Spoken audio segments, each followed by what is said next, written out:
اس کے ساتھ پھر 24 گھنٹے کا نظام بنے. 24 گھنٹے کا جو نظام بنے تو اس کے اندر یہ بات ذہن میں رہے کہ ہمارے جو ساتھی ہیں ان کے اوپر دعوت کا کام بدل بدل کر آئے، بدل بدل کر. آج اگر ایک آدمی کے ذمے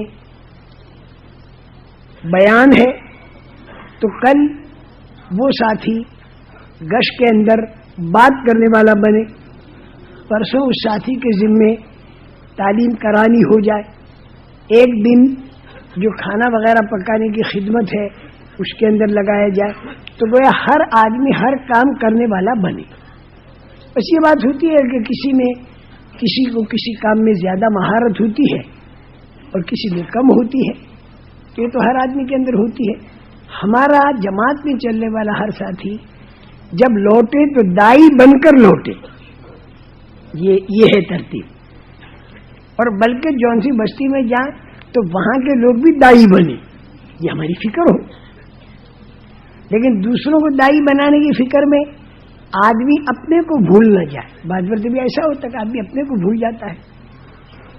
اور نبیوں والا غم جو ملے گا، میں سچ کہتا ہوں عمومی جماعتوں میں پھرنے سے ملے گا، عمومی جماعتوں میں پھرنے سے ملے گا، عام لوگوں کے اندر چلنے پھرنے سے ملے گا، غریبوں کے پاس بیٹھنے سے ملے گا.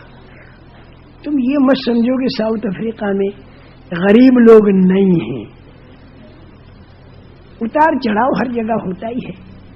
ہمارے افریقن بھائیوں کے پاس بیٹھنا، ان سے ملنا، ان سے باتیں کرنا، ان کے ساتھ گشت میں جانا، تو اس سے میں سچ کہتا ہوں نبیوں والا غم ملے گا. ملکوں کے اندر بھی آپ حضرات تشریف لے جائیں تو وہاں پر عمومی جماعت کے اندر چلیں. یہ جو سال کا چلہ ہے، سال کا 3 چلہ دینے والا بھی ایک چلہ تو عمومی جماعت میں دے دے، اپنی مسجد کی جماعت بنا کر، اور اس میں وہ بھائی جائے. 2 پرانے اور 8-10 نئے مل کر جب جماعت میں چلتے ہیں تو وہ عمومی جماعت بڑی اچھا کام کرتی ہے، اور یہ دوسرے بھائی دین کے دائی بنتے ہیں. بلا ضرورت ہر جماعت میں سارے پرانے اور وہ جماعتیں جو اس میں سارے نئے، ایسا نہیں، بلکہ اس کے لیے تقسیم ہو، 2 پرانے 4-5 نئے، اس طریقے سے تقسیم ہو کر چلے. اللہ کی ذات سے بڑی امید ہے.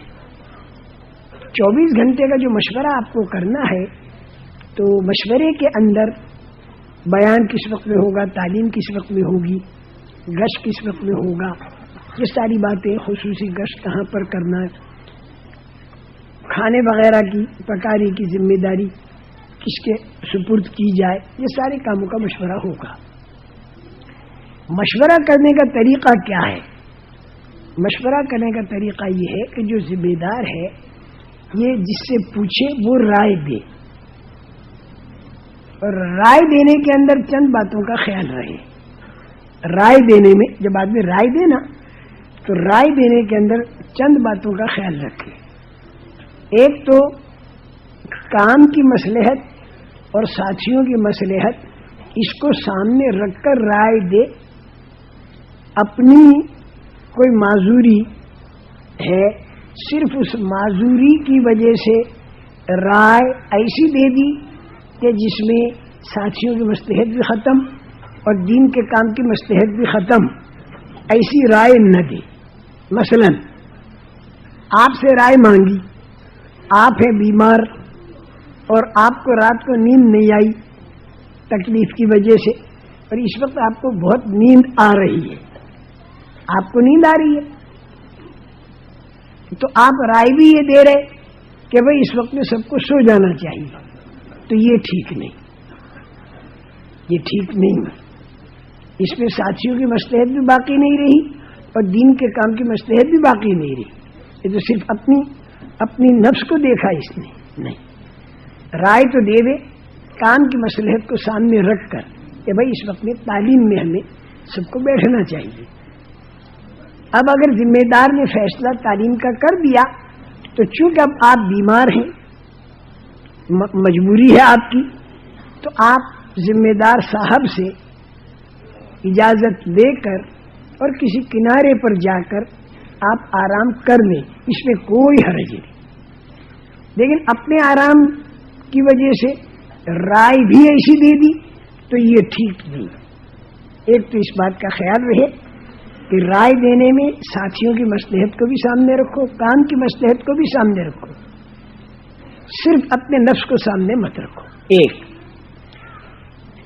دوسری بات ہے کہ رائے دینے کے اندر دوسرے آدمی کی رائے کا کاٹنا نہ ہو. رائے الگ الگ ہو کوئی حرج نہیں. رائے الگ الگ آئے یہ تو ہوتا ہی ہے، صحابہ کے دور میں بھی ہوا، آج بھی ہوتا ہے، اس میں کوئی اشکال نہیں. لیکن اپنی رائے ایسے انداز سے نہ دے کہ جیسے دوسرے آدمی کی رائے کو کاٹ رہا ہو. مثلا ایک بھائی نے رائے دی کہ بھئی اس وقت میں سونا چاہیے، یہ اس نے رائے دی. آپ کی رائے ہے کہ تعلیم میں بیٹھنا چاہیے، تو آپ سیدھے انداز پر کہہ دیں کہ بھئی اس وقت میں تعلیم میں بیٹھنا زیادہ اچھا ہے، اس میں کوئی حرج نہیں. لیکن آپ بجائے اس کے یوں کہیں کہ کیا سونے کے لیے آئے ہیں، ہم تعلیم میں بیٹھنا چاہیے. اب گویا اپنے بھائی کی رائے کو آپ نے کاٹا، بس یہیں سے وہ دلوں کے اندر پھر وہ میل پیدا ہو جاتا ہے. اور یہ دلوں کے اندر جو میل پیدا ہوتا ہے نا، تو پھر بعد مرتبہ اللہ تعالیٰ اس میل کو صاف کرنے کے لیے پھر آزمائش کی گھاٹی میں ڈال دیتے ہیں. وَلِيُمَحِّصَ مَا فِي قُلُوبِكُمْ، جو تمہارے دلوں کے اندر میل آیا تو اس کو ذرا فلٹر کرنے کے لیے اللہ آزمائش کی گھاٹی میں ڈال دیتے ہیں، جو احد کے اندر ہوا. وَلِيُمَحِّصَ مَا فِي قُلُوبِكُمْ، یہ ایسا نہیں ہونا چاہیے. دو باتیں.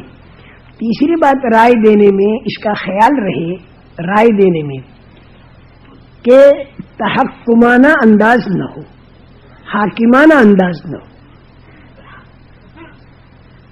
یہ ٹھیک نہیں. حاکمانہ انداز یہ کہہ دے کہ بھئی اس وقت تعلیم کرنی چاہیے، یہ تو ٹھیک ہے. نہیں بھائی تعلیم ہونی چاہیے، تعلیم کی سوا کیا ہو سکتا ہے، تعلیم ہی ہونی چاہیے. تو ایسے جو بنے بنائے امیر ہوتے ہیں، چاہے ان کو بناؤ کہ مت بناؤ، وہ اپنی ہی چلاویں، ٹھیک نہیں. تین باتیں ہوں، میں نے تین باتیں بتائی. باتیں تو بہت سی ہیں لیکن تھوڑے وقت میں ساری باتیں تو آتی نہیں. یہ تین باتوں کو ذہن میں رکھو. ایک تو کام کی اور ساتھیوں کی مصلحت کو سامنے رکھ کر رائے دے، اپنی نفس نہیں. دوسرے کی رائے کے کاٹنے کا انداز نہ ہو. تیسرے حاکمانہ انداز نہ ہو.